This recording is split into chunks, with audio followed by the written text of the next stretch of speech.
The world is now like a continually sounding tribal drum, where everybody gets the message all the time. A princess gets married in England, and boom, boom, boom go the drums. We all hear about it. An earthquake in North Africa, a Hollywood star gets drunk, away go the drums again.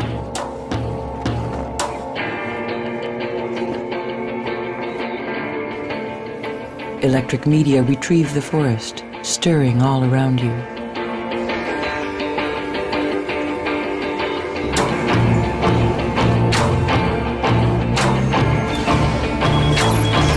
Electric information comes from all directions at once, and when information comes from all directions simultaneously, you are living in an acoustic world.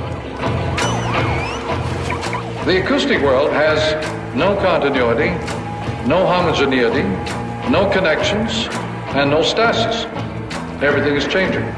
This undermining of the self that occurs when the full complexity of the world is presented to us is, to my mind, what's producing vast amounts of the uncertainty, violence that's present in the world today. This is a direct result of being told for 100 years that more and more information about the world will lead us to greater understanding, rather than greater care and greater solidarity with one another.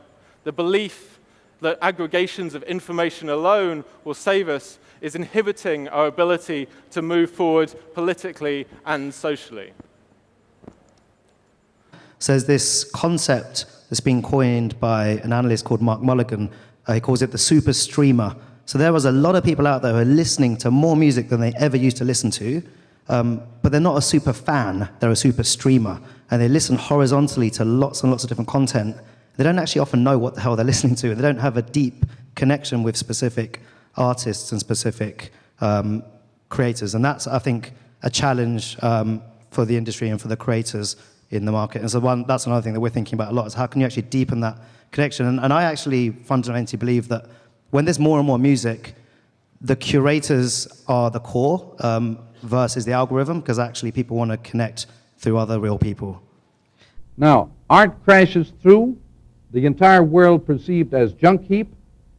The junk world is the world of the artist. He sets about creating order out of junk and garbage. Garbage means clothing. The new clothing of the planet is garbage. It isn't only New York, but the entire planet is now like that, a garbage dump. Everything on the planet has been scrapped, every institution. And so the artist now comes into his own, so that every child, every member of our population has to adopt a creative role in order to survive. In his declaration of the independence of cyberspace, Barlow had described a new world, free of politics and the old hierarchies of power. A space where people connected together as equals in a network, and built a new society without leaders. Now, the Occupy movement set out to build that kind of society in the real world. The camps were to be the models. All the meetings used the idea of the human microphone. People throughout the crowd repeated a speaker's words so everyone could hear them. We are now going to vote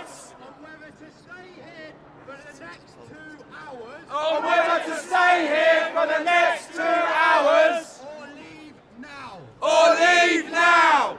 But if someone wanted to challenge the speaker, the human amplifiers also had to repeat their words. So their voice had equal power. What she said. What she said. Was that. Was that. The proposal. Each person was an autonomous individual who expressed what they believed. But together they became components in a network that organized itself through the feedback of information around the system. You could organize people without the exercise of power. Do you know what the satellite does to you? Oh, tell me. As an environment? What? When it goes around the planet? There. It's a proscenium arch. It turns the planet into a stage.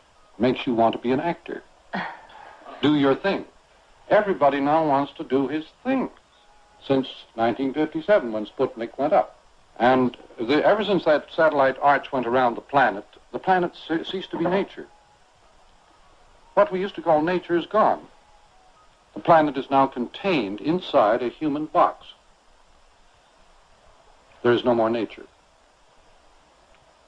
What remains is simply whatever we make of this planet by programming.